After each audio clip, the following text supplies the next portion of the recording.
sorry, you can't be a teacher because your government doesn't like the way you look. Well, that's what they told my grandfather, That's what they told my dad, that nobody's ever told me that, but is that what I'm going to have to tell my children? Many members of the Muslim community feel that provincial politics are headed in a dark and dangerous direction. The newly appointed Minister of Women, Isabelle Charest, is facing backlash after she said that the headscarf or hijab is not something that women should be wearing because she believes it's a symbol of oppression. She backtracked slightly, acknowledging that some women have made the choice themselves and she respects their decision, but she says she stands by her statement, something hijabi women are tired of hearing. Yeah, so I think she needs to be accountable for her words, and as an elected official, really separate her personal biases from that, and just making broad assumptions as if Muslim women don't have the ability to make their own choices, and them choosing to wear the hijab, it couldn't possibly be of their own free will. Charest's comments come not long after François Legault was forced to backtrack when he said he didn't believe that there was Islamophobia in Quebec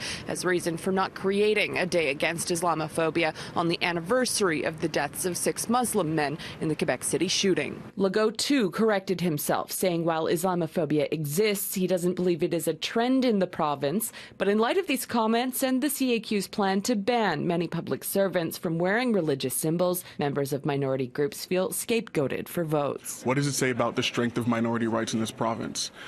Can the government take away fundamental rights from minority communities simply because they feel that they have a personal disagreement with how some people choose to live? Members of the political opposition are calling hypocrisy on the CAQ's religious symbols ban, with Liberal MNA Gaetan Barrette tweeting at the women's minister, "For those forced to wear a religious symbol, it becomes a sign of oppression. When someone wears it voluntarily, it's not a sign of oppression. Can the stop sign be both a stop and not a stop?" At a housing protest in front of CAQ offices in Montreal Thursday, protesters decried the lack of funding for social housing in the upcoming budget, saying the CAQ's failing to consider the needs of the most vulnerable members of society in other ways as well. I think the CAQ doesn't listen to the women, to the immigrants women who are in need for social housing very, very, very bad.